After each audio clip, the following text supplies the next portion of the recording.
So I'm sitting with Kyle. Kyle's one of the producers of Tomb Raider, and we are actually in a sort of a top secret behind the scenes area that somehow we tricked them into letting us come see. So Kyle's going to show us some stuff that people haven't actually seen yet. So tell us a little bit about where we are and what's going on with Tomb Raider.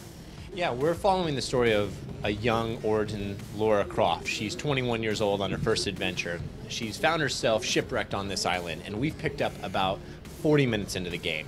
She has acquired a bow by this point in time, a signature weapon. She's figured out how to use it by actually going hunting, and she's about ready to make contact with one of her friends from the ship that she does not yet know is alive. Awesome, let's see it.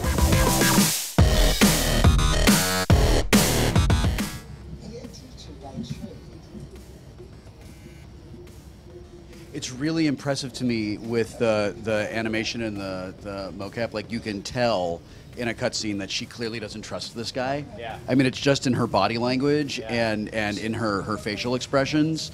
It looks like you actually invested something into the story. Yeah, I think it's important to get all three actors together at the same time. So we worked with Noah, our creative director and crew, and actually had all of them together in the same place, working through it. All of them are aware where the other actors are, and it starts to come through. Not only the subtlety of the characters, but the lines between them on whether or not they're just communicating mistrust.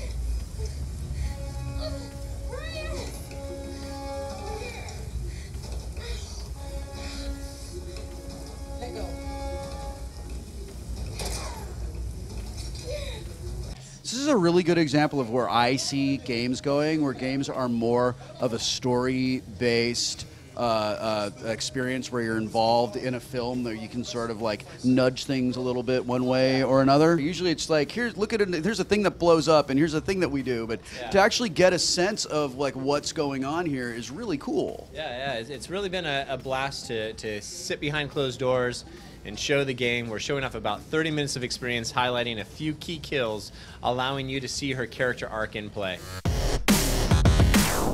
Our team spent so much time focusing in on basically woman versus nature. What does that look like, right? There's no OSHA out there to make sure all the nail heads are hammered into the board so you don't scrape yourself.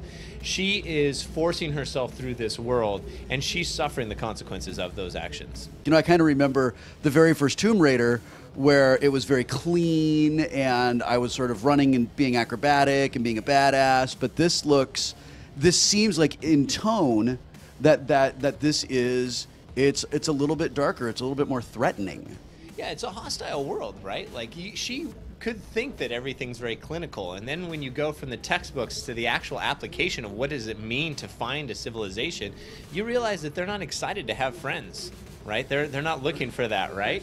And as you start to go through this gameplay, you learn that there can be a beautiful marriage of not just survival-based gameplay, not just, hey, I'm out there having desperate combat situations, but I'm learning a lot about why, the motivation going into this. And that's the engaging part for our team.